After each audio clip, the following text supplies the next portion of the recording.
BTS isn't just a musical group. They are an unstoppable global force backed by a fiercely loyal universe. But what happens when massive egos blind common sense?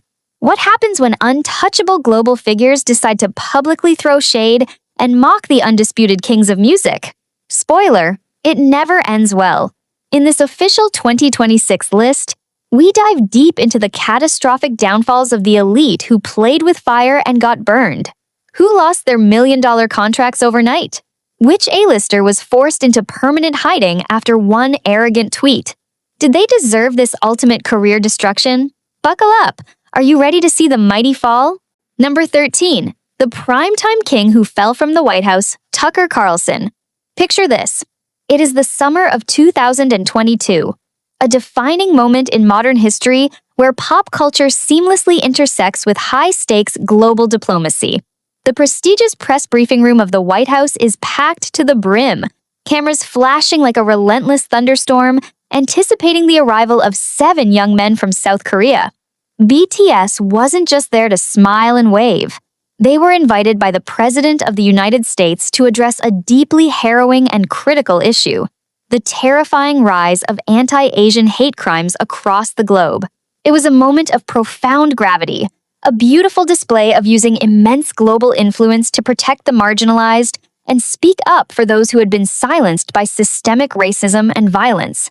RM, the leader of the group, took to the podium with a calm, dignified grace, delivering a speech that resonated with millions, reminding the world that it is not wrong to be different, and that equality begins when we open up and embrace all of our differences. But while the world was watching with bated breath and swelling hearts, someone else was watching with a trademark, cynical smirk from his multi-million-dollar television studio. Enter Tucker Carlson. At that time, Tucker was the undisputed king of conservative primetime television in America, a man who commanded an audience of millions on Fox News, dictating political narratives with a single, furrowed brow and a sarcastic chuckle. For years, he had operated under the delusion that he was completely untouchable, a media leviathan who could crush anyone with a quick, dismissive monologue. When the news of BTS at the White House broke, Tucker saw it not as a moment of unity, but as prime material for his brand of divisive mockery. He went on national television and brazenly mocked the entire event, openly laughing at the idea that an international pop group was invited to discuss serious domestic issues, sarcastically claiming that things had gotten so bad in America that they had to bring in a Korean pop group to fix it. He totally dismissed their philanthropic track record, their previous UN addresses, and the sheer intellectual weight they brought to the table. He thought he was just delivering another edgy punchline to his echo chamber, entirely oblivious to the fact that he had just kicked a hornet's nest the size of a galaxy. What Tucker fundamentally failed to understand, and what ultimately became the catalyst for the crumbling of his untouchable aura, was that the BTS army is not just a fan club. They are a highly organized, digitally weaponized, and incredibly intelligent global demographic that does not tolerate blatant disrespect, especially when it concerns issues of racial equality and human rights. The backlash was not merely instantaneous, it was a masterclass in digital demolition. Within minutes, the internet exploded. But it wasn't just mindless anger, it was a surgical strike on his credibility. Armies from over 100 countries began dissecting his hypocrisies, pulling up data, and flooding the digital sphere with overwhelming proof of BTS's diplomatic legitimacy. The sheer volume of the pushback was something the traditional media establishment had never witnessed before. While Tucker's producers thought the storm would blow over in a 2-4-hour news cycle, they grossly underestimated the stamina of the people they had insulted. While the official narrative for Tucker's shocking and sudden firing from Fox News in April 2023 was officially tied to massive corporate lawsuits and behind-the-scenes network politics, anyone paying attention to the cultural undercurrents knew that his absolute alienation of the global youth demographic had severely poisoned his brand long before the final nail was put in his corporate coffin. He had made himself a radioactive asset to forward-thinking advertisers who realized that associating with a man who mocked the biggest, most beloved musical act on the planet was corporate suicide. Fast forward to the present day in 2026, and the contrast is downright cinematic. BTS continues to reign supreme, completing their military service, breaking stadium records, and solidifying their status as untouchable music legends whose legacy is etched in gold. And Tucker, the once mighty kingmaker of American television, has been relegated to broadcasting from a makeshift studio on social media, desperately trying to claw back the cultural relevance he so carelessly threw away. He is no longer the man who sets the agenda. He is just a man yelling into the digital void, a cautionary tale of what happens when massive hubris blinds you to the shifting powers of the modern world. It is poetic justice in its purest form, a brutal reminder that in the 21st century, true power doesn't reside in a cable news desk. It resides in the collective voice of the people. And you have to ask yourself, as he sits alone reading his dwindling engagement metrics, does he ever think back to that summer night in 2022? Does he realize that the moment he decided to use his massive platform to belittle 7 young men trying to make the world a safer place, he inadvertently signed the death warrant of his own mainstream career? He thought he was untouchable, but he learned the hard way that when you mock the universe strikes back, and the army always gets the last word. Imagine the absolute shock in the boardrooms when the analytics came back, showing that millions of potential future consumers had completely blacklisted the network and its affiliates. This wasn't just about a few angry tweets. This was a coordinated, intellectual dismantling of a media giant's authority. The BTS fandom is comprised of doctors, lawyers, marketing executives, data analysts, and everyday people who know exactly how to hit where it hurts the most, the wallet and the public image. They started creating detailed infographics explaining the systemic racism that Tucker was trying to sweep under the rug, translating his disrespectful comments into over 40 languages so the entire globe could witness his blatant ignorance. The international news picked up the story, not as a quirky pop culture footnote, but as a serious debate on media responsibility and xenophobia. It exposed Tucker not as a tough-talking truth-teller, but as an out-of-touch bully who felt threatened by the positive influence of young, successful Asian men. The psychological impact on a narcissist like that is devastating. For someone whose entire identity is wrapped up in being the smartest, most dominant voice in the room, being outsmarted and overpowered by a demographic he dismissed as just a bunch of fangirls was the ultimate humiliation. As we look back from our vantage point in 2026, this incident stands as a monumental turning point. It was the moment the old guard realized their traditional methods of manipulation were obsolete against a united, global community. Tucker Carlson tried to use BTS as a cheap stepping stone for his own ratings, but instead, he tripped, fell face-first into a PR nightmare from which his reputation never truly recovered. His legacy is now forever intertwined with this colossal miscalculation. When historians look back at the decline of traditional cable news dominance, they will point to this exact moment. The moment an arrogant anchor thought he could go toe-to-toe with the biggest cultural phenomenon of the century, only to be entirely erased from the mainstream narrative. This is the brutal reality of the modern era. Respect is earned, and disrespect is punished with absolute, unwavering precision. He dared to laugh at the kings, and in return, the world laughed him right out of his primetime throne, leaving him to wander the desolate wastelands of forgotten internet personalities, forever wondering how he lost it all over a single, arrogant smirk. So, what happens when an even bigger ego in the global music industry decides to test those exact same waters and gets completely drowned in their own toxic arrogance? Number 12. The bitter podcast host who barked at the kings, Joe Budden.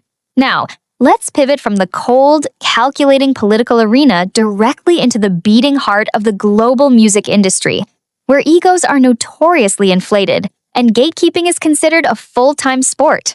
Picture the scene. It is April 2022, and the music world is still buzzing from the electrifying energy of the 64th Annual Grammy Awards in Las Vegas. BTS had just delivered what is now universally recognized as one of the most iconic, flawlessly executed live performances in Grammy history. They transformed the prestigious stage into an elite, laser-dodging spy mission to perform their mega hit Butter, earning a massive standing ovation from a room packed with the most respected veterans of Western music. They were at the absolute zenith of their power, recognized not just as a K-pop phenomenon, but as unparalleled global entertainers who had rightfully earned their seat at the highest table of the music industry. But while the world was busy giving flowers to these 7 incredibly hardworking artists, deep in a dimly lit podcast studio in the United States, a former rapper turned professional instigator decided he wanted to rain on the parade. Enter Joe Budden. For those who might need a quick history lesson, Joe Budden was a rapper who had a fleeting moment of mainstream success in the early 2000s with a track called Pump It Up, before eventually transitioning into a highly controversial podcast host. His brand was built entirely on being the loudest, angriest, and most cynical voice in the room, constantly tearing down modern artists under the guise of protecting hip-hop culture. But in episode 524 of the Joe Budden podcast, his desperate need for viral shock value crossed a line from which his reputation would never, ever recover. While reviewing the Grammy performances, Budden didn't just offer a musical critique, he launched into a bizarre, unprovoked, and deeply xenophobic tirade against BTS. With his chest puffed out and a microphone in his face, he literally stated to his massive audience, "I hate them BTS guys." When his co-hosts, visibly uncomfortable and sensing the catastrophic mistake he was making, asked him why he harbored such intense hatred for a group that spreads nothing but positivity, Budden doubled down with sheer, unapologetic ignorance. He claimed he didn't need a reason to hate them, stated he wanted to see them disappear, and then, in a moment of staggering disrespect, falsely dismissed them as being from China, lazily lumping all Asian identities together in a way that exposed his deep-seated prejudices. He thought he was just being his usual edgy self. He thought he was just dropping another controversial soundbite that would get aggregated on hip-hop blogs and earn him a few extra clicks. He fundamentally misunderstood the gravity of the universe he had just insulted. The reaction from the BTS army was not just a wave. It was a devastating digital tsunami that washed away whatever lingering credibility he had left in the mainstream pop culture sphere. What made the army's retaliation so brilliantly brutal was that they didn't just hurl insults. They systematically dismantled his entire musical legacy and exposed his profound hypocrisy.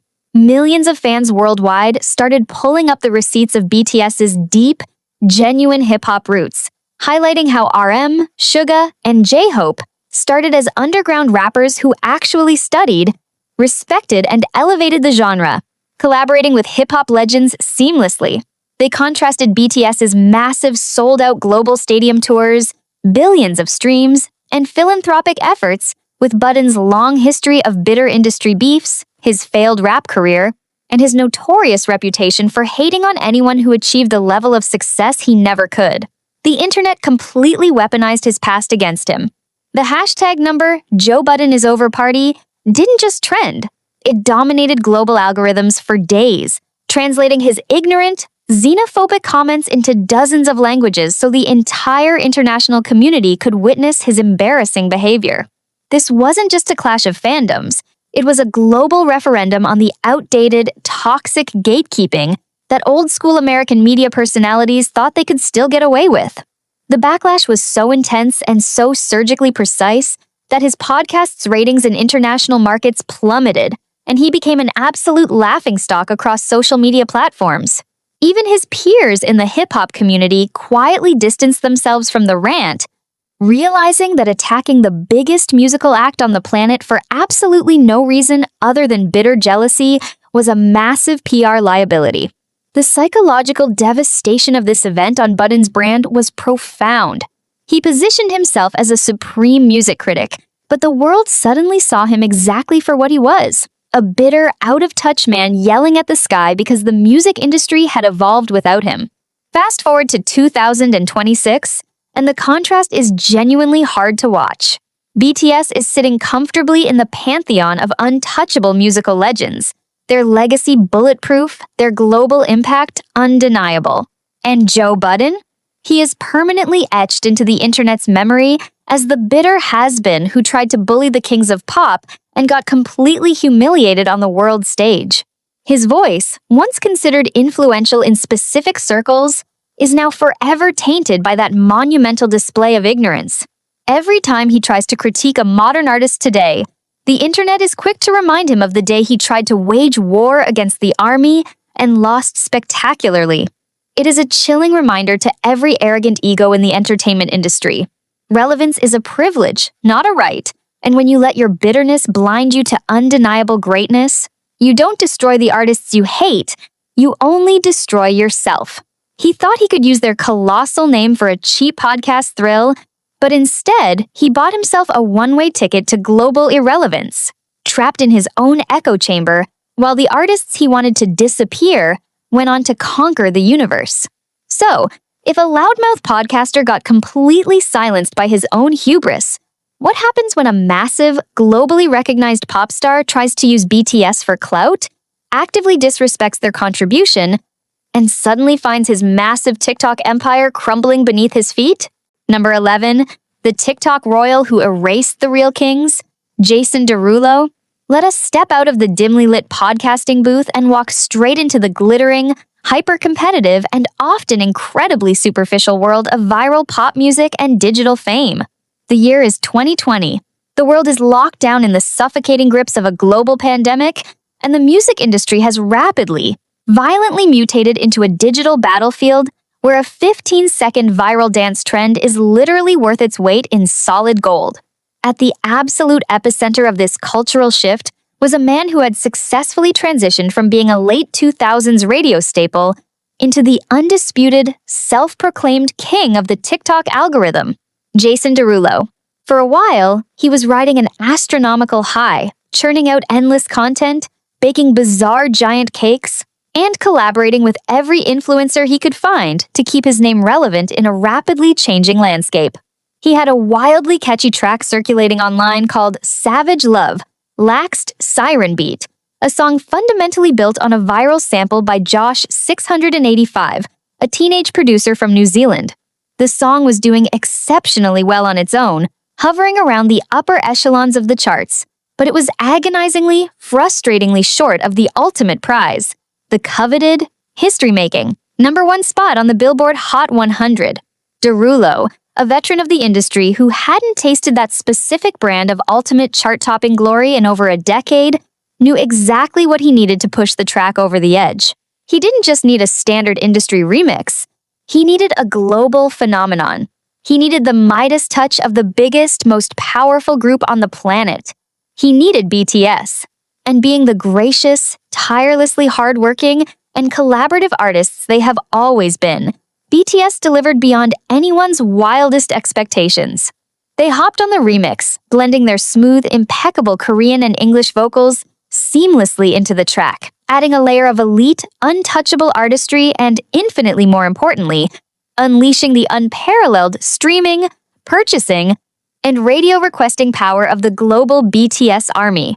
The result was nothing short of instant, undeniable magic. The Savage Love remix skyrocketed with terrifying speed, completely obliterating the mainstream competition and landing Jason Derulo his desperately desired Billboard #1 hit. It was a massive, historic victory, a beautiful moment of cross-cultural triumph that absolutely should have been shared with mutual respect, deep appreciation, and overwhelming public gratitude. But this is exactly where the story takes a dark, deeply frustrating, and ultimately career-destroying turn into the territory of massive disrespect, blatant clout chasing, and ego-driven blindness. Instead of honoring the 7 incredible men who had literally carried his fading track across the finish line on their backs, Derulo decided to throw a massive, lavish, highly publicized celebration party for the #1 achievement, meticulously documenting the entire event for his massive social media following. He posted a highly produced, flashy video across TikTok, Instagram, and Twitter, clinking expensive champagne glasses, eating a custom-made cake shaped like the Billboard #1 logo, and loudly celebrating his grand victory while explicitly tagging and thanking several of his friends, producers, and random influencers who happened to be in the room. But glaringly, shockingly, and profoundly offensively absent from his mouth, his celebratory captions and his digital tags were the names of RM, Jin, Suga, J-Hope, Jimin, V, and Jungkook. He had completely, systematically erased BTS from their own shared hard-fought victory. It was a breathtaking display of sheer arrogance, a transparent, embarrassing attempt to claim the sole, absolute glory for an achievement he fundamentally could not have reached on his own in a million years. He treated BTS not as brilliant, equal collaborators who elevated his work, but as a disposable, temporary stepping stone, a convenient, numerical tool to be used for chart manipulation and immediately discarded into the shadows once the shiny plastic trophy was secured. To the highly intelligent, fiercely protective BTS army, this wasn't just a simple social media oversight or a forgetful mistake. It was a deeply symbolic, highly offensive, and culturally triggering reflection of exactly how the Western music industry has historically treated Asian artists for decades, using them for their massive international clout, their guaranteed sales numbers, and their unprecedented global audiences, only to slam the door in their faces and shut them out of the room when it is finally time to take the credit, walk the red carpet, and pop the champagne. The backlash was instantaneous, fiercely unified, and mathematically devastating. Armies did not just trend angry hashtags demanding basic respect. They executed a terrifying masterclass in coordinated digital withdrawal. They systematically pulled their streams, dropping the track from their massive, globally synchronized playlists overnight. They flooded his comment sections across every single platform, not with mindless hate, but with cold, hard, indisputable statistical facts, proving with charts and graphs that without the massive boost from the BTS remix, his original song would have never even touched the summit. The cultural narrative completely flipped within 24 hours.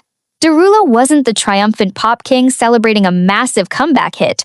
He was completely exposed to the entire world as the ultimate clout chaser, an artist so blinded by his own narcissistic vanity that he forgot the cardinal rule of modern music.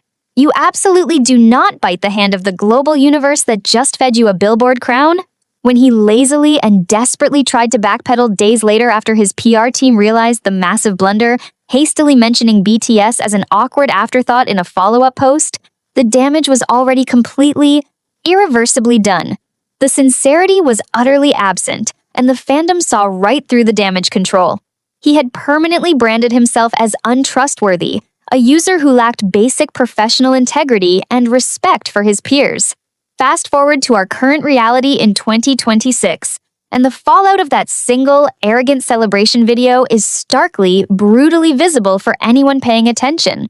While BTS continues to ascend into the unprecedented realms of untouchable musical immortality, constantly praised by industry legends for their unwavering humility, their deep gratitude, and their genuine respect for all their collaborators, Jason Derulo's reputation in the serious, respected music sphere has been fundamentally hollowed out. His subsequent musical releases over the past few years have violently struggled to find any meaningful mainstream traction without the artificial inflation of a viral trend or the backing of a massive, organized fandom, and his desperate attempts to collaborate with other high-profile international artists are now often met with extreme skepticism by fan bases who remember exactly how he treated the undisputed kings of K-pop. He is essentially blacklisted by the most powerful consumer demographic in the music world. He is still out there, posting his heavily edited TikToks and trying to desperately chase the next fleeting viral trend. But the true artistic prestige is completely gone. He is viewed through a permanent lens of desperate opportunism and historical disrespect. The entire music industry learned a very loud, very public, and very expensive lesson that year, a lesson that is now unofficially known in PR circles as the Derulo effect. BTS is not a marketing gimmick you can exploit for personal glory. They are world-class, history-making artists who demand and absolutely deserve total, unwavering respect. And if you try to erase them from the history books they actively helped write, their fandom will ensure with brutal efficiency that your own legacy is the one that gets permanently overwritten by your own hubris. It is a spectacular, cinematic tragedy of ego, a textbook example of how a fleeting, selfish moment of self-centered celebration cost a fading pop star the respect of the most powerful, mobilized community on the entire internet. Derulo wanted the entire blinding spotlight for himself, but in the end, all he managed to illuminate was his own blatant disrespect, forever cementing his lonely place on the official list of global figures who tried to play dirty games with BTS and lost everything that truly mattered. So, if a TikTok pop prince lost his entire musical credibility over a missing thank you and a slice of cake, what happens when a widely beloved, A-list Hollywood actor and comedian decides to use his massive global platform to make a deeply offensive, culturally insensitive joke about the boys, only to face a global boycott that forced him into an embarrassing public apology tour? Number 10. The two-faced late-night host who lost his Papa crown, James Corden. There is a universal truth in the brutal world of entertainment. Betrayal from a known enemy is completely expected, but betrayal from someone who smiled in your face, ate at your table, and called himself your family is a wound that never truly heals. Let us step away from the aggressive gatekeepers and the desperate TikTok clout chasers and walk directly into the glittering, hyper-curated, and often deeply deceitful realm of late-night Hollywood television. Up until the fall of 2021, James Corden was living the absolute dream scenario for any Western media personality. As the host of The Late Late Show, he had successfully positioned himself as one of the very few American television hosts who seemingly got BTS. He had invited them into his studio, played hide-and-seek with them, and most famously hosted an internet-breaking episode of Carpool Karaoke, where he traded endearing jokes with Jimin, ultimately earning himself the universally beloved and highly coveted nickname Papa Mochi. To the global BTS army, James wasn't just a talk show host, he was viewed as a safe space, a genuine ally in a Western industry that was famously hostile and xenophobic towards Asian artists. The fandom rewarded this perceived allyship with millions of views, skyrocketing ratings, and an outpouring of digital affection that heavily artificially inflated his wholesome, friendly guy public persona. But the golden rule of Hollywood is that the mask always slips eventually. The stage was set in September 2021, a moment of profound, unprecedented global prestige for BTS. They were not traveling to the United States just to sing a pop song. They had been officially appointed by the president of South Korea as special presidential envoys for future generations and culture. They arrived at the United Nations General Assembly in New York City, standing shoulder to shoulder with world leaders to deliver a deeply moving, highly impactful speech about climate change, youth resilience during the pandemic, and global vaccination efforts, capped off with a stunning performance of Permission to Dance right inside the UN headquarters. It was a monumental, historic triumph, cementing their status not just as musicians, but as highly respected global diplomats. The entire world was in awe of their grace and intellect. But James Corden, sitting comfortably behind his late-night desk in Los Angeles, decided this monumental Asian achievement was the perfect target for a cheap, patronizing, and deeply insulting punchline. During his monologue, instead of celebrating his supposed sons, Corden smirks at the camera and dismissed the entire historic event, calling the monumental UN summit unusual simply because BTS was there. But he didn't stop at invalidating their diplomatic credentials. He went straight for the jugular of their fandom. He stated that the event marked the first time 15-year-old girls everywhere found themselves wishing that they were UN Secretary General Antonio Guterres. In less than 30 seconds of airtime, the supposedly friendly Papa Mochi had systematically reduced 7 highly educated, global history-making envoys to a bizarre anomaly, while simultaneously resurrecting the most toxic, misogynistic, and exhausted stereotype in the music industry, the false narrative that the BTS army is nothing more than a mindless horde of screaming teenage girls. He completely erased the millions of adult women, men, professionals, activists, and diverse global citizens who make up the most powerful demographic force on the internet. The betrayal was instantaneous, and the backlash was a masterclass in digital excommunication. The heartbreak within the fandom rapidly morphed into an absolutely terrifying, unified, and highly organized fury. The hashtag #PapaMochi is dead trended worldwide within minutes. Armies didn't just tweet their anger, they systematically revoked his cultural pass. They pulled back their viewership, downvoted his YouTube videos into oblivion, and flooded his network's comment sections with essays detailing his xenophobia, his blatant disrespect, and the deep hypocrisy of his wholesome brand. They exposed exactly what Corden truly was, a Hollywood opportunist who was perfectly happy to use BTS for massive viral engagement and carpool karaoke ratings, but who harbored zero genuine respect for their artistry, their intelligence, or their global mission. The illusion was shattered permanently. His entire show's ratings tanked, and the public relations disaster was so catastrophic that his producers went into full panic mode.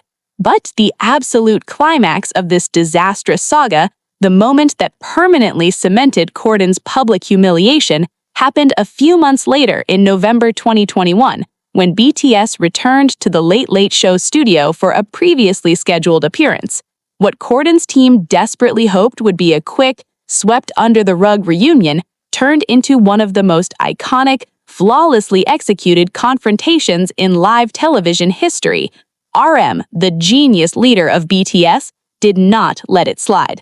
With absolute alpha energy, flawless composure, and a calm, terrifyingly polite smile that could freeze water, RM looked dead in the eye at Corden on his own couch on his own television network and smoothly asked, "James, how about you? You've been in some hot water with armies. Are you all right?"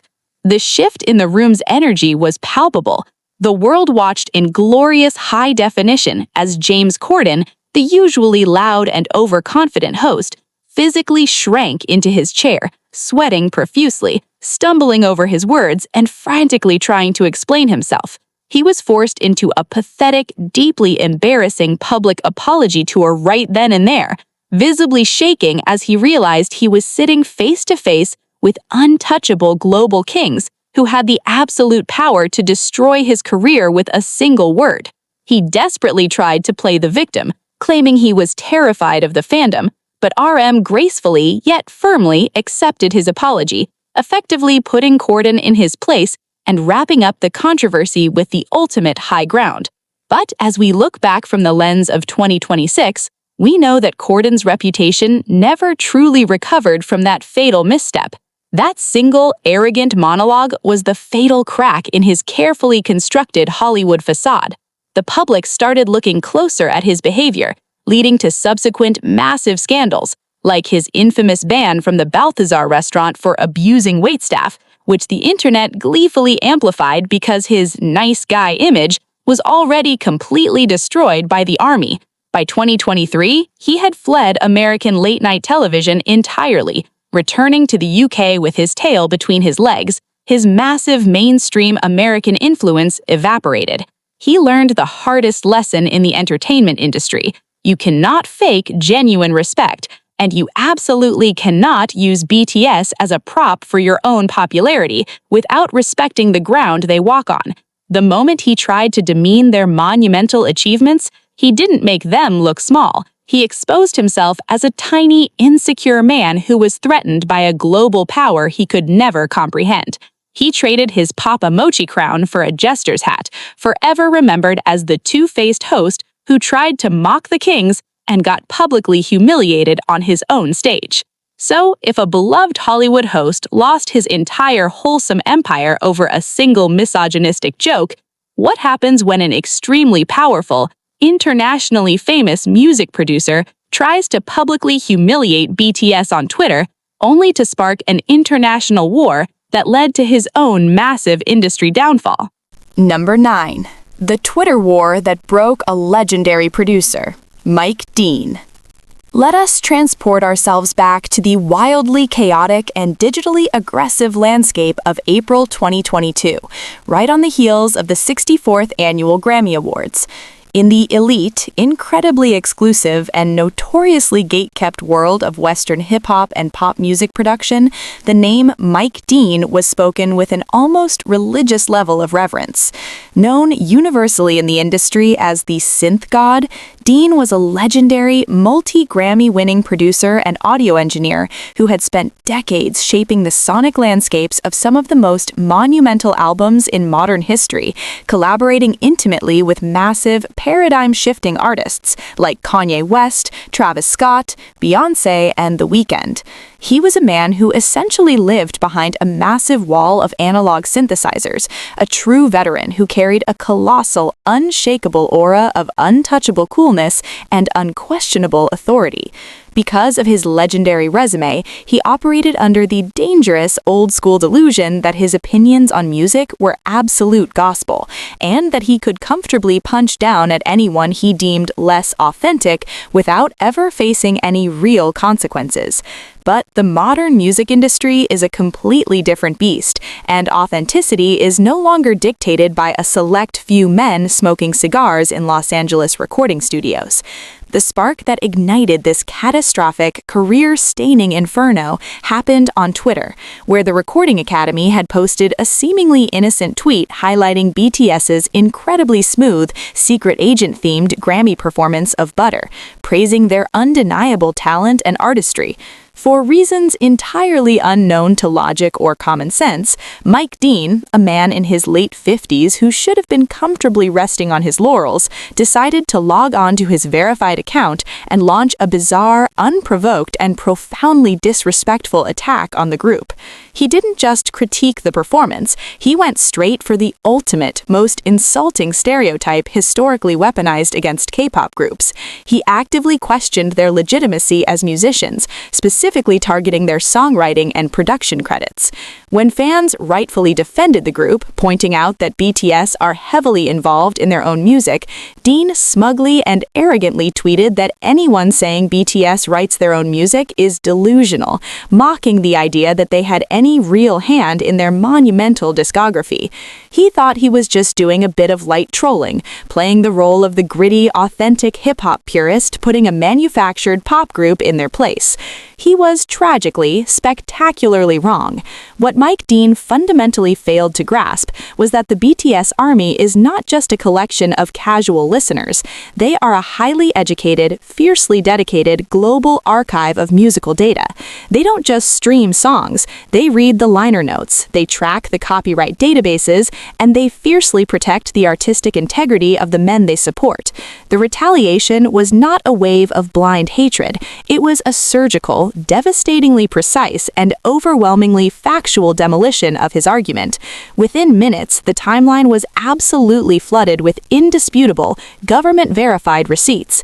Armies systematically pulled up the official Korea Music Copyright Association database, displaying in high definition the fact that RM, the genius leader of BTS, had well over 200 officially registered songwriting and production credits to his name, effectively making him one of the youngest and most prolific credited writers in the entire Korean music industry. They pulled up Suga's extensive, masterful production discography, not just for BTS, but for his raw, critically acclaimed solo work as a Gust D, and his chart-topping productions for other massive artists like IU and Psy.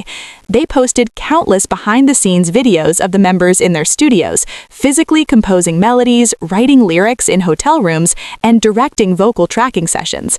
They scientifically deconstructed his arrogant assumptions, exposing his tweets not as the insightful critiques of a musical genius, but as the lazy, xenophobic, and deeply uneducated ramblings of an old-guard gatekeeper who was terrified of a global paradigm shift.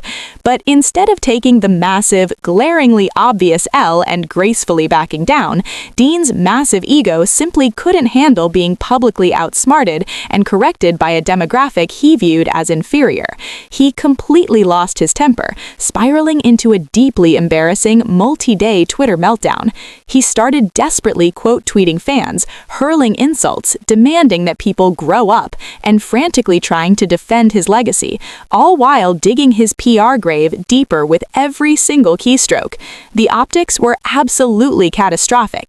Here was a legendary, multi-millionaire producer in his late 50s, spending his entire weekend screaming at young women, data analysts, and international music fans on the internet because he was too arrogant to admit he didn't know how K-pop publishing credits worked. It became a massive spectacle, heavily covered by major music publications like Billboard and Rolling Stone, completely overshadowing his actual musical contributions at the time. The pressure became so globally immense, and the potential threat to his upcoming collaborative projects so severe, that he was ultimately forced into submission. In one of the most anticlimactic, humiliating white flag moments in internet history, the supposedly untouchable synth god tweeted a pathetic lowercase apology, simply saying, "Okay, I will stop. I love BTS." It was the ultimate digital surrender, a brutal public humbling that permanently fractured his untouchable aura. Fast forward to the present in 2026, and the fallout of that massive miscalculation is deeply woven into his public legacy. While Mike Dean is undeniably still a talented producer who touches synthesizers for big artists, he is no longer viewed as the infallible, omniscient god of music. In the eyes of the global, modern music consumer, he is forever remembered as the bitter, out-of-touch veteran who got completely out-researched, out-argued, and publicly humiliated by a fanbase because he dared to lie about the kings of the industry. Meanwhile, BTS has spent the years since that 2022 incident dropping critically acclaimed, entirely self-produced solo masterpieces like RM's Indigo, Suga's D-Day, and J-Hope's Jack in the Box, unequivocally cementing their status as some of the most brilliant, self-sufficient musical minds of this century. Dean's desperate attempt to strip them of their artistic agency only served to shine a massive global spotlight on their genius, leaving him holding the ashes of his own credibility. It is a cinematic, deeply satisfying cautionary tale that echoes loudly through the recording studios of Los Angeles. In the modern era, no amount of Grammy Awards or platinum plaques gives you the right to disrespect the true, undeniable, and universally beloved titans of global music, because if you try to rewrite their history, their universe will immediately and brutally rewrite yours. So if a legendary music producer was forced into a humiliating public surrender over a few arrogant tweets, what happens when a massive, internationally syndicated radio host tries to blame BTS for a global pandemic, unleashing a wave of pure racism that results in massive corporate boycotts and the permanent destruction of his broadcasting empire? Are you ready to expose the terrifying downfall waiting at number 8? Just say next and we will keep the truth flowing. Number 8. The disgraced shock jock who triggered a global boycott, Matias Matuschik.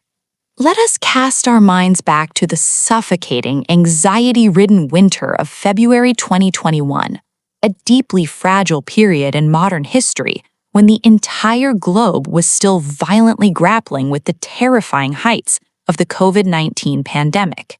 It was a time of profound isolation, global grief, and tragically a sickening meteoric rise in unprovoked violent hate crimes directed against the Asian community worldwide. People were desperately searching for any glimmer of hope, any shred of comfort to pull them through the darkness. In this delicate climate, BTS appeared on MTV Unplugged and delivered a breathtakingly emotional, deeply respectful, and absolutely flawless cover of Coldplay's legendary healing anthem, Fix You. The performance was a global phenomenon, intended as a warm, comforting embrace for humanity, beautifully sung by 7 men who poured their entire souls into offering a message of resilience and solidarity. The world wept, and even the original creators of the song, Coldplay themselves, took to their official social media to share the performance, writing the word Aramdaeun, beautiful, in Korean, giving the cover their highest, most prestigious blessing. But thousands of miles away in Germany, sitting comfortably behind the microphone of the massive state-owned radio network Bayern 3, a veteran broadcaster named Matias Matuschik decided to look at this profound moment of global healing and infect it with his own deeply toxic, xenophobic poison.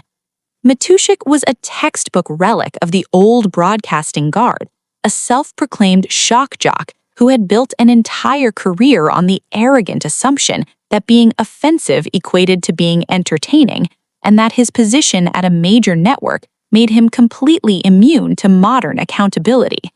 Enraged that a South Korean group dared to cover an English rock song, Matuschik launched into an unhinged, deeply racist, and profoundly dangerous on-air rant that shook the global music community to its core. He didn't just critique their vocal performance, he explicitly, horrifyingly compared BTS to the COVID-19 virus itself, calling them some crappy virus that hopefully there will be a vaccine for soon as well. But the venom didn't stop there. He arrogantly stated that for the blasphemy of covering Coldplay, these 7 artists will be vacationing in North Korea for the next 20 years. In less than 3 minutes of airtime, this man had weaponized the trauma of a deadly global pandemic, trivialized the harrowing human rights crisis in North Korea, and actively fueled the exact kind of violent anti-Asian rhetoric that was currently getting innocent people assaulted and murdered across the Western world. He thought he was being edgy, hilarious, and boldly controversial to his localized audience, completely underestimating the catastrophic, globe-spanning inferno he had just ignited. The BTS army, an incredibly diverse, highly intelligent, and relentlessly protective global demographic, heard the audio, and the retaliation was not just a wave, it was an apocalyptic digital earthquake of righteous fury. They systematically translated his disgusting broadcast into over 50 languages, ensuring that the entire international community, international media watchdogs, and global human rights organizations knew exactly what Bayern 3 was broadcasting on their publicly funded airwaves. The hashtag Bayern 3 racist and Rassismus by Bayern 3 completely dominated the global internet, but this was far beyond a standard fandom dispute. It became a massive industry-wide referendum on normalized racism in Western media. Massive global superstars and industry collaborators, including Halsey, Max, Love, Zara Larsson, and Steve Aoki, immediately stepped up, publicly expressing their disgust and using their massive platforms to condemn Matuschik's blatant xenophobia and demand accountability. The situation rapidly escalated into a full-blown corporate nightmare for the German radio station. Initially, Bayern 3's management tried to employ the oldest, most pathetic PR manipulation tactic in the book, the non-apology. They released a statement claiming that Matuschik was just presenting his opinion in an ironically exaggerated way, attempting to gaslight the entire world into believing that comparing Asian human beings to a deadly virus was just a quirky facet of his character. This cowardly defense only poured high-octane gasoline onto the fire. The army, backed by furious international citizens, began systematically targeting the station's advertisers, flooding the German broadcasting regulators with thousands of formal, legally grounded complaints, and effectively paralyzed the network's digital infrastructure with an overwhelming demand for severe consequences. The sheer terrifying weight of the global economy and international public relations came crashing down on the network's boardroom. They quickly realized that protecting one bigoted, aging shock jock was not worth sacrificing their entire international reputation and corporate sponsorships. Matuschik's absolute, humiliating downfall was swift, brutal, and permanent. He was systematically stripped of his primetime evening slot, effectively demoted, and eventually pushed entirely out of the mainstream radio limelight, relegated to obscure, low-visibility podcasting, where his toxic opinions could no longer infect the general public. Fast forward to our current reality in 2026, and the dichotomy between the two parties is the ultimate definition of poetic justice.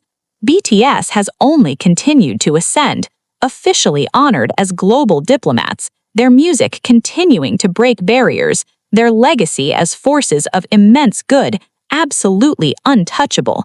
And Matias Matuschik, he is nothing more than a disgraced, forgotten footnote in broadcasting history, permanently branded by the internet as a racist who destroyed his decades-long career because he was too arrogant and too hateful to recognize the beauty of 7 Asian men trying to heal the world. He lost his microphone, his prestige, and his audience, serving a chilling, permanent warning to every media personality on the planet. Racism is not an opinion, it is not a joke, and if you dare to weaponize it against the kings of the modern era, the global universe will tear your empire down to the absolute studs and leave you entirely in the dark. So if a state-sponsored radio host had his entire career demolished over a hateful virus comparison, what happens when a major international publication decides to print a deeply insensitive, violently graphic satirical comic about BTS getting physically beaten up, leading to a massive corporate surrender and a permanent stain on their legacy? Are you ready to dive into the shocking editorial disaster waiting at number 7? Just say next and we will keep exposing the truth. Number 7. The legacy corporation that weaponized violence. The Tops Company. Let us pivot away from the fragile egos of individual television hosts and podcasting shock jocks and step directly into the cold, calculated, and often deeply out of touch boardrooms of corporate America. The year is 2021, specifically the tense, heartbreaking month of March. The entire globe was not only battling the relentless waves of the COVID-19 pandemic, but the Asian and Asian American communities were facing an absolutely terrifying, unprecedented, and violently fatal surge in targeted hate crimes. People were being assaulted in the streets, and the atmosphere was thick with a palpable, harrowing grief. In the midst of this darkness, BTS was a beacon of light, performing their smash hit Dynamite from a rooftop in Seoul for the 63rd Annual Grammy Awards. It was an iconic, history-making moment, marking them as the first Korean pop act to ever receive a major Grammy nomination and perform solo on that prestigious stage. They brought joy, flawless choreography, and an elite level of professionalism to an industry that desperately needed it. But while the world was celebrating their monumental achievement, a legacy American collectibles corporation decided it was the perfect time to capitalize on their massive name with a display of such tone-deaf, visually repulsive, and culturally dangerous satire that it permanently destroyed their brand's moral credibility. Enter the Tops Company. For decades, Tops was universally recognized as the absolute titan of trading cards, most famous for their legendary baseball collections and their notoriously edgy, satirical 1980s spin-off brand, the Garbage Pail Kids. The entire gimmick of the Garbage Pail Kids was gross-out humor and twisted parodies of pop culture figures. Following the 2021 Grammys, Tops decided to release a special limited edition Shammy Awards collection. They created satirical caricature cards for various Western artists who performed that night. Harry Styles was drawn harmlessly getting spooked by a boa constrictor. Megan Thee Stallion was drawn playfully riding a horse. Billie Eilish was depicted with a mildly spooky, eccentric aesthetic. But when it came to their card for BTS, the BTS Bruisers, the corporate art direction took a horrifying, violent, and deeply triggering plunge into outright xenophobia. Instead of poking fun at their outfits, their music, or their dazzling performance, the Tops Company approved, printed, and promoted an illustration depicting the 7 members of BTS as a literal game of whack-a-mole, getting brutally, physically smashed over the head with a massive Grammy Award. The illustration was graphically violent. The members were drawn with severe black eyes, gruesome stitches, massive bandages, and literal fear and agony etched into their faces. To release an image of Asian men being brutally battered and bruised for mass consumption and corporate profit at the exact historical moment when real, innocent Asian people were being violently attacked and murdered in the streets was not just a missed mark, it was a breathtaking display of systemic racism and corporate negligence. The visual completely stripped BTS of their humanity and artistry, reducing them to physical punching bags in a way that was never applied to their Western white contemporaries. The internet did not just react, it completely, fiercely, and methodically exploded. The BTS army, instantly recognizing the horrific cultural implications of the artwork, mobilized with the terrifying efficiency of a global watchdog organization. The hashtag #RacismIsNotComedy trended worldwide at the #1 spot for days, acting as a massive digital megaphone that forced the entire entertainment industry to look at the blood on the Tops company's hands. But the backlash extended far beyond the fandom. Major news outlets, Asian American advocacy groups, respected journalists, and global human rights activists joined the massive wave of condemnation. They pointed out the stark, undeniable hypocrisy in how the company treated Western artists versus Asian artists, highlighting that when an Asian group achieves unprecedented success, the Western establishment's instinct is to violently, symbolically beat them down. The pressure on Tops was catastrophic, completely paralyzing their PR department and flooding their customer service lines with demands for accountability. Realizing that they had just alienated the most powerful consumer demographic on the planet and sparked an international racism scandal, the Tops company panicked. But instead of delivering a genuine, reflective apology, they issued a masterclass in pathetic corporate gaslighting. They released a brief, heavily sanitized statement on social media, stating that they hear and understand the consumers who were upset, and announced they would remove the sticker from the set and halt its printing. Shockingly, infuriatingly, their statement completely omitted the word racism, failed to mention the ongoing crisis of anti-Asian hate crimes, and didn't even bother to explicitly apologize to the 7 men they had depicted as battered victims. It was a cowardly, hollow surrender designed solely to protect their bottom line, and the internet saw right through it. The army systematically archived the entire controversy, ensuring that whenever someone searched for the Tops company, the first thing they found was their shameful, violent blunder. They flooded the inboxes of major retail partners who carried Tops products, demanding that they reconsider their business relationship with a company that profits off of racist caricatures. The economic and cultural fallout was massive and permanent. Their attempt to be edgy had completely backfired, alienating an entire generation of modern collectors and permanently branding the company as a relic of outdated, toxic boomer humor. The mainstream media did not let them off the hook. Prominent publications published scathing op-eds analyzing how the Shammy Awards collection was a direct reflection of how the Western entertainment apparatus has historically dehumanized Asian figures, treating them as novelties rather than equals. Fast forward to the present day in 2026, and the contrast is absolutely cinematic in its justice.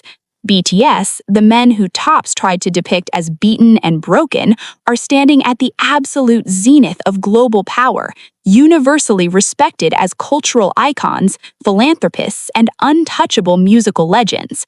And the Tops company? Their legacy was permanently tarnished, their cultural relevance in the modern pop sphere was entirely evaporated, and they were ultimately absorbed by fanatics, losing the independent titan status they once held so arrogantly. They became a textbook, university-level case study in PR disaster management, proving to every corporation on Earth that hiding behind the shield of satire will not save you when you punch down at the kings. They thought they were selling a funny trading card, but all they managed to do was sell out their own soul, permanently etching their name onto the list of global entities who tried to mock BTS and were entirely erased by the sheer, undeniable force of their global universe.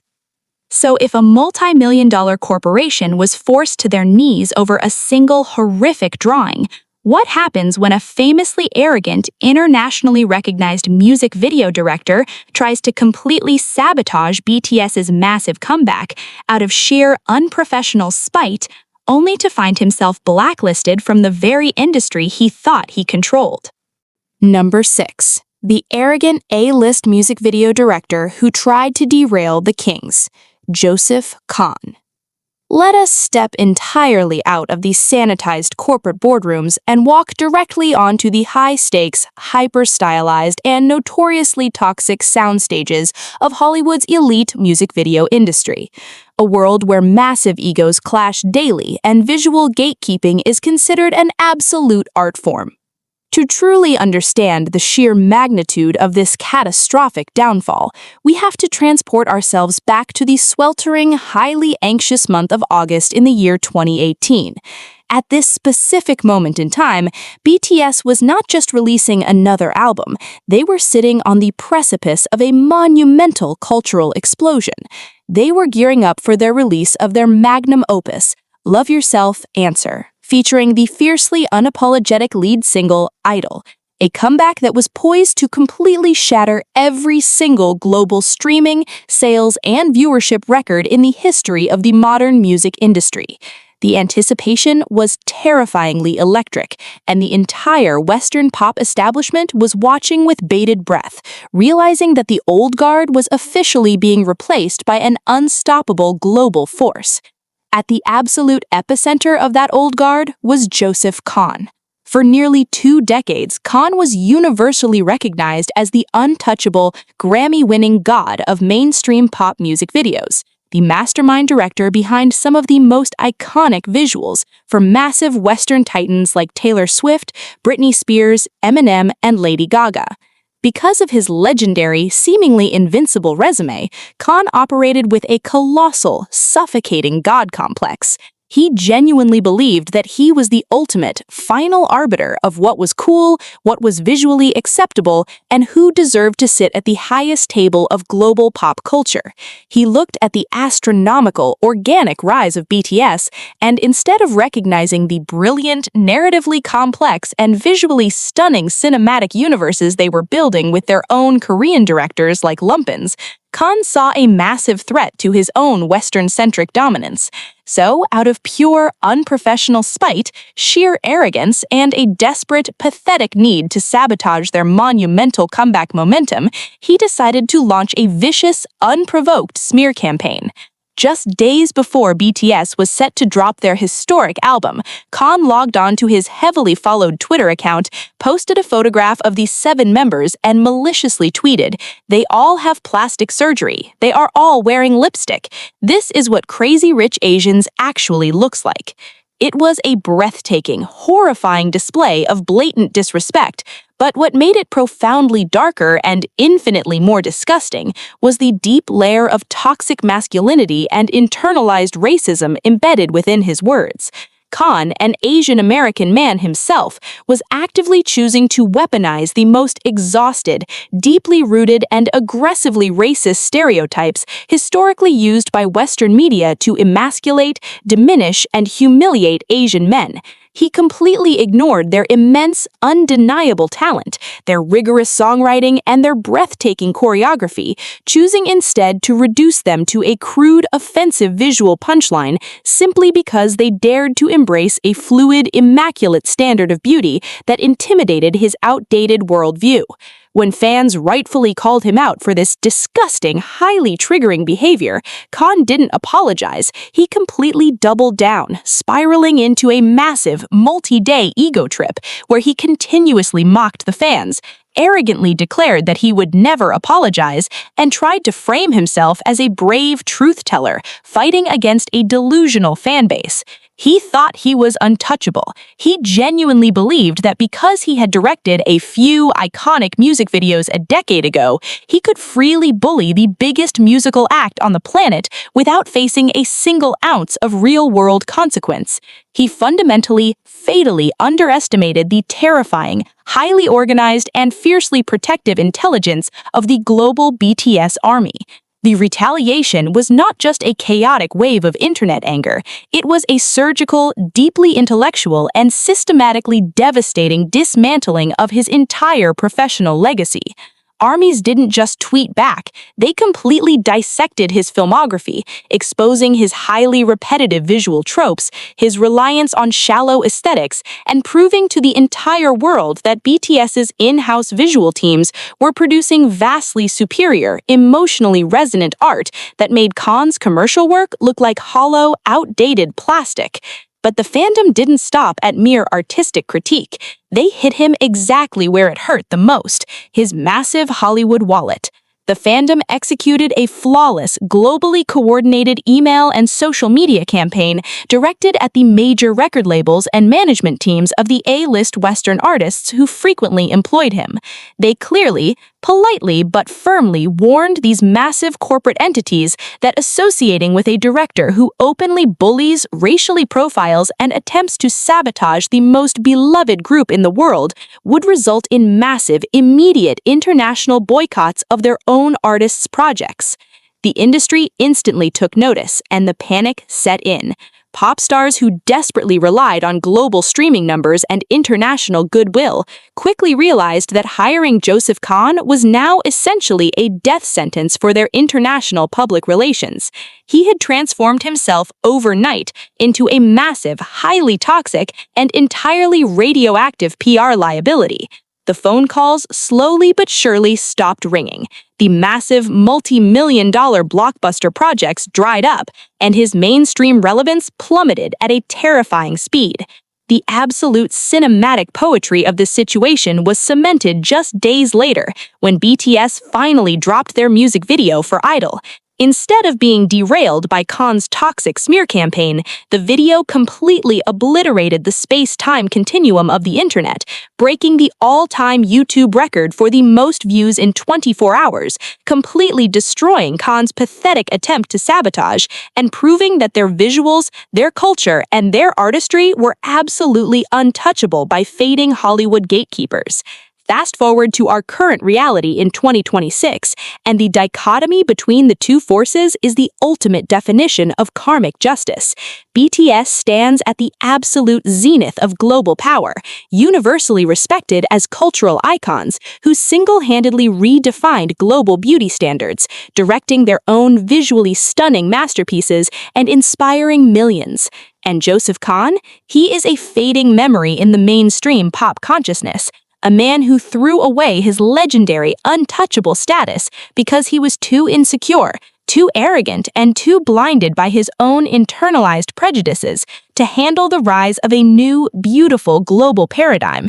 He is permanently etched into the history books, not for his music videos, but as the arrogant director who tried to stand in front of a speeding bullet train out of sheer spite, only to be completely, permanently erased from the pop kingdom he thought he once ruled.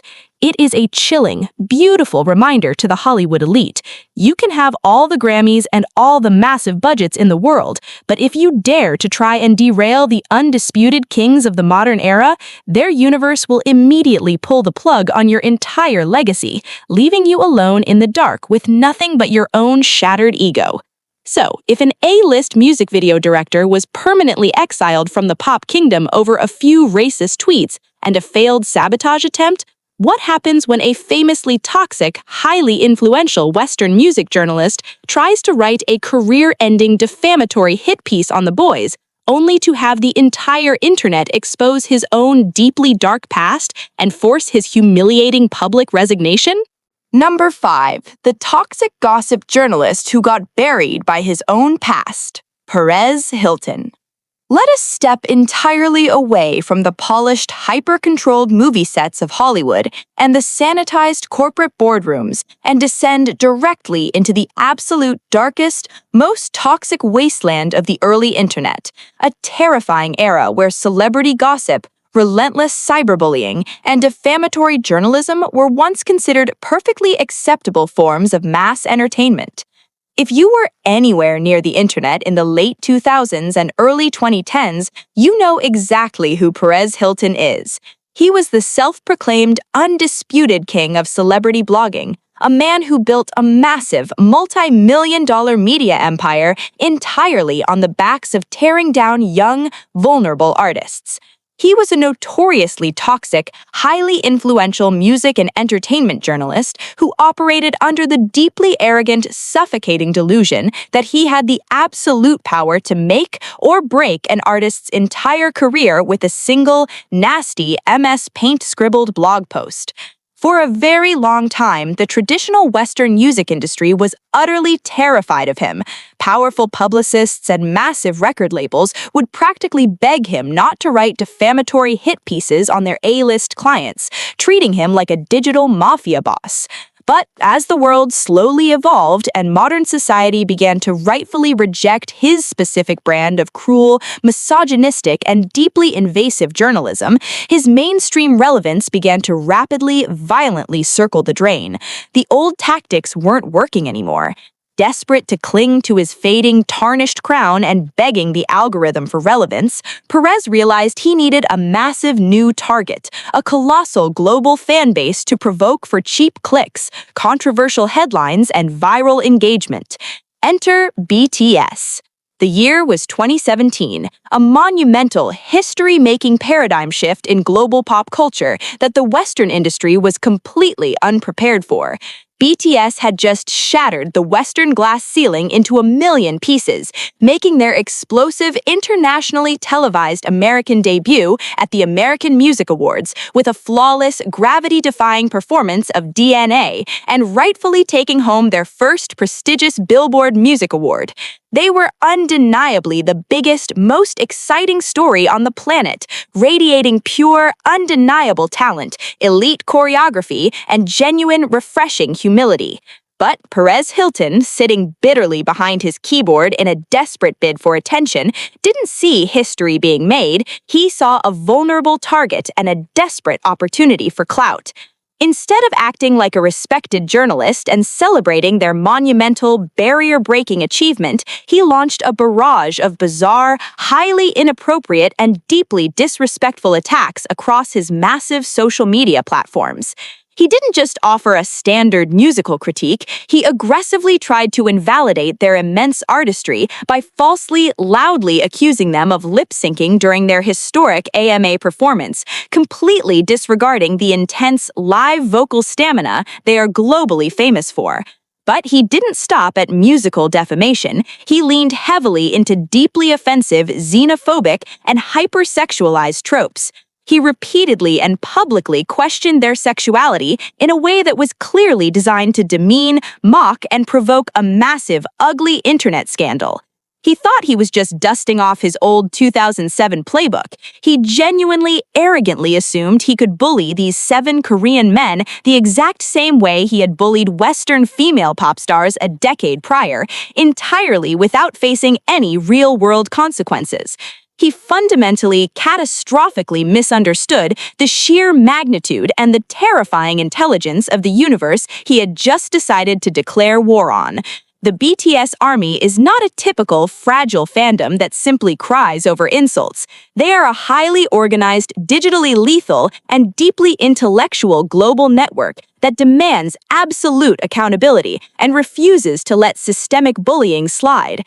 They didn't just trend angry hashtags, they executed a terrifyingly efficient, absolute masterclass in digital excavation and historical exposure. If Perez Hilton wanted to play dirty games in the mud, the army was going to show him exactly what a real career-ending hit piece looked like. Within 48 hours, the fandom systematically dug into the deepest, most darkest, and most heavily deleted corners of his internet history. They unearthed and archived all of his most horrific, deeply problematic, and highly toxic past behavior, the blatant racist comments, the relentless, deeply misogynistic bullying of female artists, the absolutely disgusting outing of closeted celebrities, and the absolutely disgusting mockery of young artists actively struggling with severe mental health crises. They completely bypassed his fading blog and took their massive dossier of evidence straight to the modern court of public opinion, translating his dark, undeniable history into over 40 languages and ensuring that the entire new generation of modern internet users, who might not have known about his 2000s reign of terror, saw exactly what kind of ruthless monster he truly was.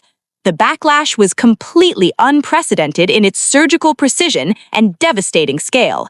Petitions demanding his permanent removal from social media platforms garnered hundreds of thousands of signatures in record time, citing his long history of targeted harassment. Armies systematically contacted his few remaining sponsors and advertisers, providing indisputable, high-definition proof of his toxic behavior, explicitly stating that financially supporting a known cyberbully was a massive corporate liability that would result in global boycotts. The pressure became so globally immense that it triggered the total, irreversible collapse of his remaining digital empire. The absolute climax of this devastating downfall occurred when major social media platforms, including TikTok, completely and permanently banned his accounts after receiving a monumental wave of highly organized, legitimate reports exposing his community guideline violations. He was effectively stripped of his voice, his massive follower count, and his primary source of income in one fell swoop. He completely panicked. He desperately tried to backpedal, posting tearful, highly manipulative, and deeply embarrassing public apology videos across alternative platforms, sobbing into the camera, begging for forgiveness, and loudly claiming he had changed and was a victim of cancel culture. But the internet, guided by the unwavering factual receipts constantly presented by the BTS army, completely rejected his crocodile tears. They exposed his apologies as nothing more than a desperate, pathetic, financially motivated attempt to save his dying career, noting the extreme hypocrisy of a man who built his life on destroying others, suddenly crying when the tables were turned. Fast forward to our current reality in 2026, and the dichotomy between BTS and Perez Hilton is the ultimate cinematic definition of karmic retribution. BTS are untouchable, globally revered diplomats, multi-Grammy-nominated legends whose legacy is permanently built on spreading profound messages of self-love, mental health awareness, and global unity. And Perez Hilton is a complete, undeniable pariah in the entertainment industry, permanently exiled from the mainstream, his once massive, feared empire reduced to absolute ashes. He is a cautionary tale whispered in modern journalism schools, the ultimate glaring proof that you cannot build a legacy on hatred and expect to survive the modern era of accountability. He thought he could use the biggest band in the world as a cheap stepping stone to resurrect his fading relevance, but instead he handed the army the exact shovel they needed to permanently bury him. His name is now entirely synonymous with toxic irrelevance, forever cementing his lonely place on the official list of massive egos who tried to mock the kings and got entirely, spectacularly erased from the pop culture map. So, if a toxic gossip kingpin was permanently exiled from the internet for his defamatory hit pieces, what happens when a highly respected, heavily decorated international television presenter decides to mock BTS on live television, only to face a massive cultural boycott that forced his entire network to issue a humiliating public apology and suspend his broadcasting privileges? Number 4. The national broadcaster that tried to cancel the Kings. Channel 9's 20-1. Let us leave the dark, unregulated corners of the internet behind and step directly into the glaring, heavily regulated, and supposedly professional spotlight of national mainstream television. The timeline takes us to the spectacular summer of June 2019. At this exact moment, BTS was not merely a popular boy band. They were an unstoppable, history-making global juggernaut. They had just completed a staggering, sold-out run of global stadium tours, including the legendary Wembley Stadium in London and the Rose Bowl in California, entirely redefining the boundaries of what a non-English-speaking musical act could achieve on the Western stage. They had spoken at the United Nations, partnered with UNICEF to end violence against youth, and were quite literally shifting the global GDP of South Korea. The entire world was bowing to their immense talent and philanthropic power. But down in Australia, the executives at the massive nationally syndicated television network Channel 9 decided to take a completely different, profoundly disrespectful, and overtly racist approach. They aired an episode of their long-running pop culture countdown show, called 20 to 1, hosted by Aaron Molan and Nick Cody. The episode was dedicated to the greatest global crazes, and BTS was ranked at number 18. This should have been a standard celebratory segment acknowledging their undeniable record-breaking impact. Instead, the network's producers made the conscious, highly calculated decision to invite a panel of fading D-list celebrities and notoriously edgy comedians to systematically tear the group down with a barrage of incredibly toxic, xenophobic, and deeply offensive jokes. What was broadcast on national Australian television that night was not comedy. It was a masterclass in casual, systemic racism and the blatant emasculation of highly successful Asian men. The disrespect began immediately when the hosts dismissively introduced BTS as the biggest band you've never heard of, completely invalidating their massive, verified Australian fanbase and their chart-topping success in the country. But it rapidly spiraled into deeply disturbing territory. They mockingly questioned the group's legitimacy by pointing out that only one member actually speaks English, perpetuating the deeply racist Western-centric ideology that an artist's worth and global validity are strictly tied to their ability to speak a European language. Then British comedian Jimmy Carr delivered a joke so abhorrent it left the international community absolutely speechless. Attempting to be edgy, he explicitly compared the international joyful success of a South Korean music group to the terrifying threat of a North Korean nuclear explosion, stating that when he heard something Korean had exploded in America, he got worried, adding, "Could have been worse, but not much worse." He violently weaponized the deeply sensitive, traumatic geopolitical tension of the Korean peninsula for a cheap, disgusting laugh. As if that wasn't enough, the program then displayed footage of BTS delivering their historic, profoundly moving speech about self-love and youth empowerment at the United Nations General Assembly. Instead of honoring this monumental diplomatic achievement, the commentators arrogantly, lazily joked that the boys must have been there to speak about hair products. They completely stripped these 7 highly educated, philanthropic global envoys of their intellect and their powerful message, reducing them to nothing more than vain, superficial caricatures. They even mocked their stage names, referring to them as gangster names, displaying a breathtaking level of cultural ignorance. The executives at Channel 9 genuinely thought they were untouchable. They operated under the outdated boomer mentality that they could freely mock foreign artists and rely on casual xenophobia to entertain their aging demographic without facing any real-world consequences. They completely failed to realize that they had just essentially declared war on the most organized, digitally lethal, and highly educated consumer demographic on the entire planet. The BTS army did not just get mad, they mobilized into a terrifyingly efficient, absolute digital military force. Within hours, the hashtag Channel9Apologize exploded, dominating the #1 trending spot worldwide. But the fandom didn't just scream into the void of Twitter, they executed a surgical, devastating corporate strike.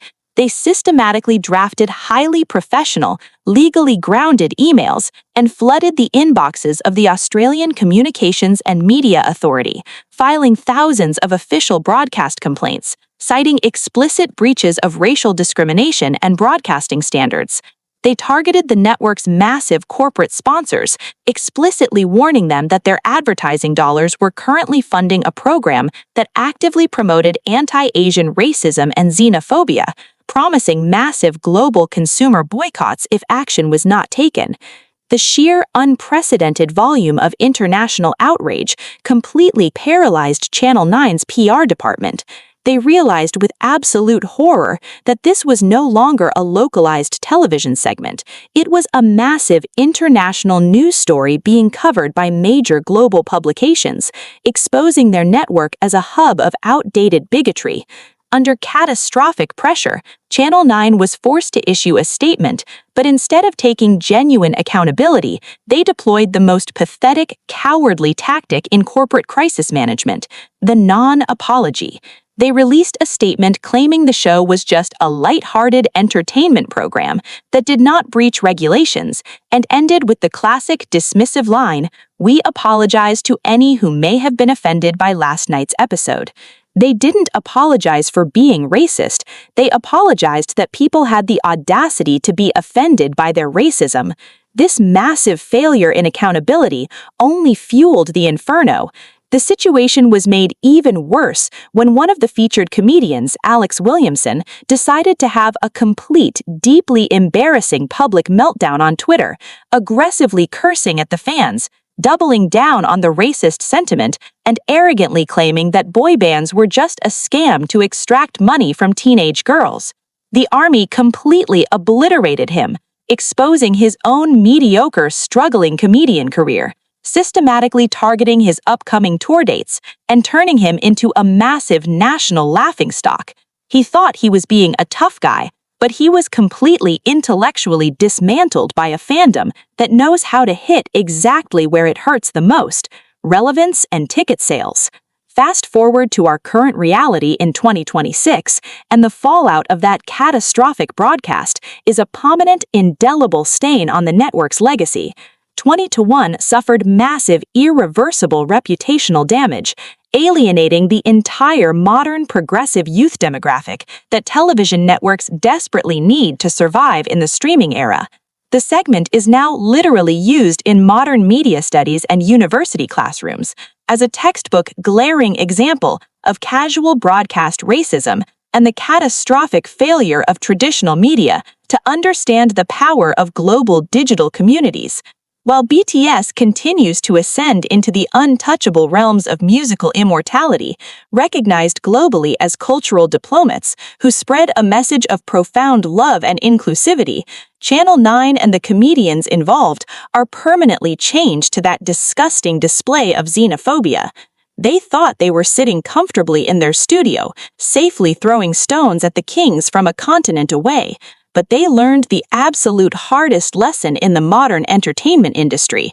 When you broadcast hate against the biggest, most beloved group in the universe will immediately broadcast your own ignorance to the entire world, tearing down your credibility, destroying your youth engagement, and leaving your legacy permanently defined by your own toxic arrogance. They wanted to make a joke, but in the end, they became the ultimate humiliating punchline of the decade. Number 3. The pitch-perfect pop star who lectured the universe, Charlie Puth. Let us step entirely away from the heavily regulated television studios and the dark corners of gossip blogs and walk directly into the highly sensitive, intensely curated, and often deeply hypocritical world of mainstream Western pop radio. Up until the turbulent, anxiety-ridden summer of July 2020, Charlie Puth was undeniably riding a very comfortable, relatively controversy-free wave of astronomical global success. He was universally recognized as the pitch-perfect golden boy of modern pop music, the absolute mastermind behind inescapable multi-platinum, chart-topping mega hits like Attention and We Don't Talk Anymore. He had built an entire highly lucrative brand around his perfect pitch, his smooth vocals, and his supposedly relatable, unproblematic persona. Furthermore, he was sitting on a massive, highly coveted gold mine of international goodwill because of his heavily publicized association with BTS. Back in 2018, Charlie had the immense history-making privilege of sharing the stage with Jungkook at the MBC Plus Genie Music Awards in South Korea, performing a duet that immediately broke the internet. Following that massive cultural crossover, Charlie experienced a colossal, unprecedented surge in his international streaming metrics, directly fueled by the immense, unwavering support of the global BTS army, who enthusiastically embraced him as a genuine friend of the group. However, as the years rolled on, the global fandom began to notice a very distinct, highly repetitive, and increasingly uncomfortable pattern. Charlie seemed to be constantly, strategically bringing up BTS in his interviews, his TikTok videos, and his social media posts, often in ways that felt less like genuine musical appreciation and much more like calculated algorithmic clout chasing designed to artificially inflate his own engagement metrics. A small, vocal section of the internet rightfully began to gently question his intentions, pointing out that his constant name-dropping felt manipulative. In the standard, highly polished world of celebrity public relations, the absolute golden rule when facing minor internet criticism is to simply ignore it and let the music speak for itself. But Charlie Puth, heavily blinded by his own massive pop star ego and desperate to control the narrative, made a catastrophic, career-altering miscalculation. Instead of ignoring the trolls, he logged on to his verified Twitter account and launched a massive, deeply condescending and highly patronizing multi-tweet thread specifically targeting and lecturing the BTS army. He explicitly called out the fandom, dramatically referring to their perfectly valid criticisms as a dangerous, toxic, internet screaming match. He arrogantly framed himself as the highly mature 28-year-old adult in the room, claiming that while the nasty messages didn't affect him anymore, he was bravely speaking out to protect the younger kids on Twitter from the fandom's supposed toxicity. He essentially mocked the collective intelligence of the most powerful consumer demographic on the planet, heavily implying that they were nothing more than a horde of immature, aggressive teenagers making up malicious stories. He genuinely, arrogantly thought this massive display of public lecturing would win him viral sympathy, massive engagement from the general public, and cement his status as the moral high ground of pop music. He was expecting a parade. Instead, he triggered a digital avalanche. What Charlie Puth fundamentally and fatally misunderstood is that the BTS army is not a collection of mindless children. They are an incredibly diverse, highly educated, and relentlessly perceptive global network of adults who can immediately spot corporate hypocrisy and emotional manipulation from a mile away. The fandom did not just get angry, they intellectually dismantled his entire argument piece by piece. They flooded his timeline with indisputable high-definition receipts showing exactly how many times he had unprompted used the BTS name to boost his own failing TikTok videos and struggling singles. They pointed out the breathtaking hypocrisy of a millionaire pop star using his massive global platform to publicly shame and generalize millions of philanthropic, kind-hearted fans over the actions of a few anonymous internet trolls. They exposed his Twitter thread not as a brave stand against cyberbullying, but a desperate, highly manipulative PR stunt designed to farm viral engagement by using the biggest buzzword on the internet: BTS.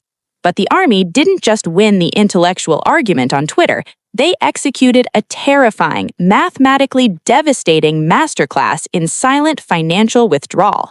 They didn't need to trend angry hashtags every day. They simply, quietly, and completely removed Charlie Puth from their massive, globally synchronized streaming playlists. They revoked his cultural pass. The absolute undeniable consequences of this massive alienation became brutally, glaringly apparent a couple of years later when Charlie rolled out his highly anticipated, heavily promoted third studio album, titled Charlie. Without the artificial inflation and the massive, dedicated backing of the global K-pop demographic that had historically carried his previous singles to international dominance, the album's commercial performance was shockingly, embarrassingly underwhelming. It drastically plummeted down the Billboard charts, completely failing to capture the massive cultural zeitgeist of his voice notes era. His lead singles struggled to maintain any meaningful momentum on global radio, and his massive social media presence suddenly felt hollow, entirely stripped of the millions of organic, passionate interactions he used to receive from the army. Fast forward to our current reality in 2026, and Charlie Puth's reputation in the upper echelons of global pop culture remains permanently scarred by that single arrogant Twitter thread. While BTS continues to ascend into the untouchable Grammy-nominated realms of musical immortality, constantly praised by real industry legends for their unmatched humility, Charlie is now widely viewed through a permanent lens of skepticism, remembered by the internet as the ultimate clout chaser who threw a tantrum when he was finally called out. He tried to lecture the King's universe, but he learned the absolute hardest, most expensive lesson in the modern music industry. You do not bite the hand that streams your music, and you absolutely do not try to publicly mock the intelligence of the BTS army, because they hold the absolute power to turn your chart-topping pop empire into a forgotten, silent memory. Number 2, the ignorant TV host who mocked true beauty, Katarina Korgio. Let us step away from the American and British media spheres and travel straight to the vibrant yet sometimes incredibly insular world of European daytime television, where Eurocentric beauty standards are often fiercely protected by gatekeepers who refuse to acknowledge the shifting tides of global aesthetics. The timeline brings us to the chilly early days of January 2019. At this exact cultural moment, BTS was not just breaking musical records, they were fundamentally, aggressively shattering the deeply rooted, historically racist stereotypes surrounding Asian masculinity. They were redefining what it meant to be handsome on a global scale, embracing a fluid, immaculate, and highly stylized standard of beauty that completely captivated millions of people across the planet. To celebrate this global shift, the famous independent critics list TC Candler released their highly anticipated annual ranking of the 100 most handsome faces. Naturally, the members of BTS, specifically V and Jungkook, were placed right at the absolute top of the list, a totally deserved recognition of their breathtaking, world-class visuals. But sitting in a television studio in Greece, a notoriously loudmouthed, heavily manicured, and incredibly arrogant daytime reality TV host named Katarina Korgio decided to use this moment of global celebration to showcase her own profound, embarrassing ignorance. As the host of the Greek television show Edu-Tainment, Korgio was used to providing cheap, sensationalist gossip to a localized audience, operating under the dangerous delusion that her words would never echo beyond the borders of her own country. During a segment reviewing the TC Candler list, the screen displayed the flawless faces of the BTS members. Instead of offering a standard, respectful entertainment critique, Korgio and her panel of equally out-of-touch guests launched into a vicious, deeply xenophobic, and violently emasculating tirade that left the international community absolutely speechless with disgust. When Jungkook and V's faces appeared on the national broadcast, Korgio did not just express a difference in personal taste, she actively, maliciously dehumanized them. With a smug, mocking expression on her face, she explicitly questioned their gender, loudly asking on live television, "Is he a man?" She continuously mocked their dyed hair, their flawless makeup, and their delicate features, relying entirely on the most toxic, outdated, and racist tropes imaginable. The absolute lowest point of the broadcast, the moment that permanently destroyed her credibility, was when she arrogantly sneered at the camera and stated, "I can't believe there are women who voted for that thing to be number 5. She didn't call him an artist. She didn't call him a man. She aggressively reduced a highly respected, globally beloved Asian icon to a thing. It was a breathtaking display of internalized racism and Eurocentric superiority, broadcast live to thousands of viewers. She genuinely believed she was just delivering a funny, edgy segment for her local daytime audience, completely failing to realize that in the modern digital era, the BTS army serves as a highly organized, relentless global watchdog that absolutely does not tolerate the racial profiling and dehumanization of the men they support. The backlash was not merely instantaneous, it was a terrifying, systematic, and entirely overwhelming digital tsunami that completely paralyzed her entire network. The fandom immediately captured the broadcast, flawlessly translating her disgusting, racist remarks into dozens of languages, ensuring that the entire international community, global media outlets, and anti-racism organizations saw exactly what kind of toxic bigotry was being normalized on Greek daytime television.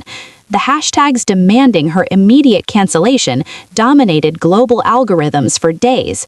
But the army didn't just tweet their anger, they executed a flawless corporate strike. They flooded her personal Instagram and the official social media pages of the TV network with tens of thousands of comments, completely destroying their engagement metrics. They systematically identified the show's corporate sponsors and advertisers, sending them highly professional, legally grounded emails equipped with high-definition video proof of the host's blatant xenophobia, explicitly warning them that associating their brands with a woman who openly dehumanizes Asian men would result in massive, immediate international boycotts. The sheer unprecedented volume of international outrage completely terrified the network executives. Realizing that her arrogant, off-the-cuff remarks had just sparked a massive international racism scandal that was now being covered by major news outlets in South Korea and the United States, Korgio panicked. The woman who was so loud, so arrogant, and so confident while mocking the boys from the safety of her studio was suddenly forced to her knees by the sheer, undeniable power of a global universe. She desperately took to her Instagram to issue a public apology, but true to form for a narcissist caught in a trap, her apology was pathetic, highly defensive, and entirely insincere.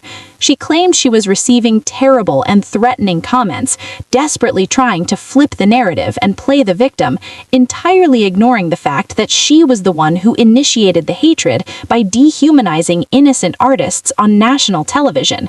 She stated she wanted to apologize to everyone who felt insulted, a classic hollow PR tactic designed to deflect true accountability. But the internet never forgets, and the army completely rejected her crocodile tears. They exposed her apology for exactly what it was, a desperate, financially motivated attempt to save her dying show and protect her sponsorships. Fast forward to our current reality in 2026, and the dichotomy between the two subjects is the ultimate definition of karmic justice. BTS is universally recognized as the absolute pinnacle of global beauty, fashion, and musical artistry, representing the world's most luxurious brands and completely reshaping the global cultural landscape. And Katarina Korgio, while she may still cling to her regional television career, her name in the broader international pop culture sphere is permanently, undeniably stained by that single disgusting broadcast. She is forever etched into the internet's memory as the ignorant, arrogant TV host who looked at true, barrier-breaking global beauty and was so blinded by her own narrow, toxic prejudices that she humiliated herself in front of the entire world. She became a glaring, textbook example of how the old Eurocentric media guard fundamentally fails to understand the diverse, modernized world we live in today. She thought she was laughing at the kings, but she quickly learned the absolute hardest lesson on the internet. When you mock the universe will immediately expose your ignorance, tear down your credibility, and leave your legacy permanently defined by your own hateful arrogance. So, if a famously ignorant television host was permanently branded as a global embarrassment over her toxic beauty standards, what happens when the attack comes from the absolute highest echelon of the music industry itself? What happens when an immensely powerful, multi-platinum Western superstar tries to use his massive influence to actively sabotage BTS's historic chart success, only to face an unprecedented, industry-shaking retaliation that permanently destroyed his chart-topping dominance? Are you ready to witness the ultimate, most spectacular downfall of them all at number 1? Just say next and prepare yourself for the grand finale. Number 1. The music titan who tried to manufacture a kingslayer, Simon Cowell. Let us finally step into the absolute highest echelon of the Western music industry, the heavily guarded, immensely wealthy, and ruthlessly calculated inner sanctum of the ultimate global kingmaker. For over 2 decades, Simon Cowell was universally feared and revered as the undisputed multi-platinum titan of the international music charts. He was the mastermind architect behind some of the most phenomenally successful history-making acts in modern pop culture, from One Direction and Little Mix to Fifth Harmony and Leona Lewis. He essentially operated with a terrifying, omnipotent God complex. He genuinely believed that he held the absolute, exclusive patent on global pop stardom. If you wanted a Billboard #1, if you wanted to sell out global stadiums, you had to play by Simon's rules, sign his notoriously restrictive contracts, and kiss the ring of his massive television empire. But as the 2010s drew to a close, a monumental, entirely organic paradigm shift was happening across the globe. BTS was rapidly ascending to the absolute zenith of international power, completely bypassing the traditional, gate-kept Western media machine. They were breaking every single conceivable streaming record, selling out Wembley Stadium in minutes, and commanding an army of millions of highly intelligent, fiercely loyal fans, all while singing primarily in Korean, writing their own deeply personal lyrics, and preaching a message of profound self-love and authenticity. Simon Cowell, sitting comfortably in his multi-million-dollar mansion, watched this unprecedented global explosion not with respect or admiration, but with deep existential terror and blinding arrogance. He looked at the cultural phenomenon of K-pop and BTS, and instead of recognizing the years of literal blood, sweat, tears, and organic artistic evolution that built their empire, his corporate brain reduced their entire existence to a simple, replicable formula. In late 2019, desperate to reclaim his fading monopoly on global youth culture and actively hoping to artificially sabotage BTS's historic, untouchable chart dominance, Cowell made one of the most arrogant, spectacular, and ultimately fatal miscalculations in the history of the music business. He went on national television and officially announced a brand new reality competition show called X Factor The Band, explicitly declaring war on the Kings.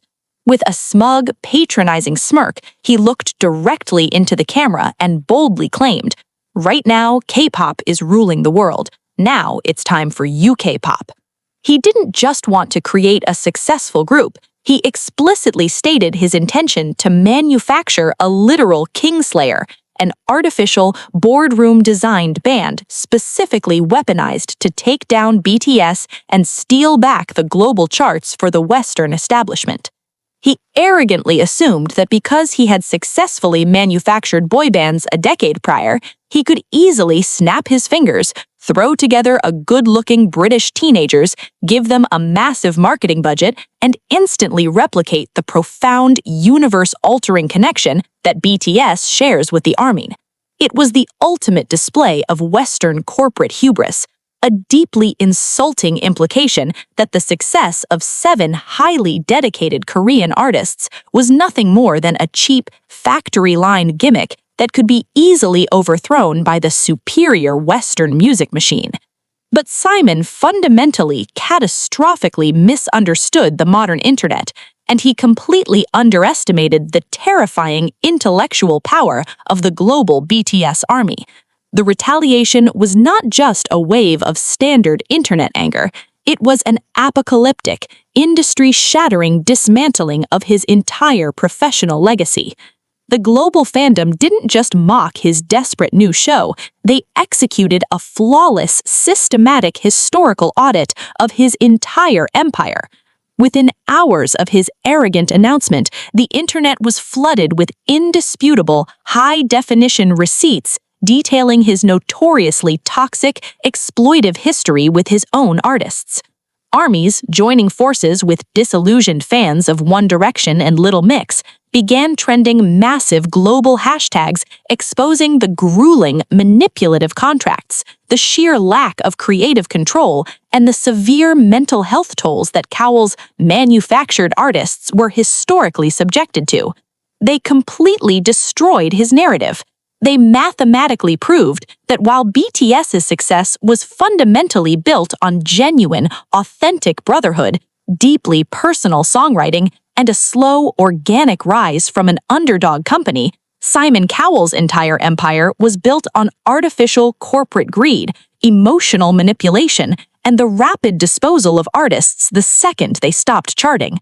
The cultural exposure was so massive, so highly organized, and so devastatingly accurate that it completely poisoned the well for his new project before it had the chance to begin. When X Factor the band finally premiered on national television, hoping to launch the ultimate BTS rivals, it was met with absolutely catastrophic, unprecedented silence. The ratings were abysmal, a historic low for the network. The youth demographic he so desperately wanted to manipulate completely rejected him, choosing instead to stream BTS's record-breaking masterpiece, Map of the Soul 7, which was simultaneously tearing through the global charts and obliterating every single obstacle in its path. The bands that Simon desperately threw together on live television completely failed to chart, faded immediately into obscure irrelevance, and were quietly dropped from his label shortly after. He had attempted to wage an artificial corporate war against an organic global universe, and he was completely, publicly annihilated on his own home turf. Fast forward to our current reality in 2026, and the sheer cinematic justice of this absolute downfall is staggering to witness. BTS stands entirely unchallenged at the absolute peak of global immortality, universally revered not just as musicians, but as untouchable cultural diplomats, self-producing geniuses, and philanthropic legends who fundamentally changed the course of music history. And Simon Cowell, the once terrifying, omnipotent kingmaker of the Western music industry, has been completely, permanently dethroned. His reality television empire is effectively dead, his record label's chart-topping dominance is completely evaporated, and his name is no longer feared in the boardrooms of the global music industry. He is permanently etched into the history books as the ultimate, tragic victim of his massive ego, the aging music titan who looked at the blinding, unstoppable light of BTS and arrogantly thought he could build a plastic wall to block out the sun. He learned the absolute hardest, most brutally expensive lesson in the history of entertainment. You cannot manufacture a soul. You cannot fake an organic universe.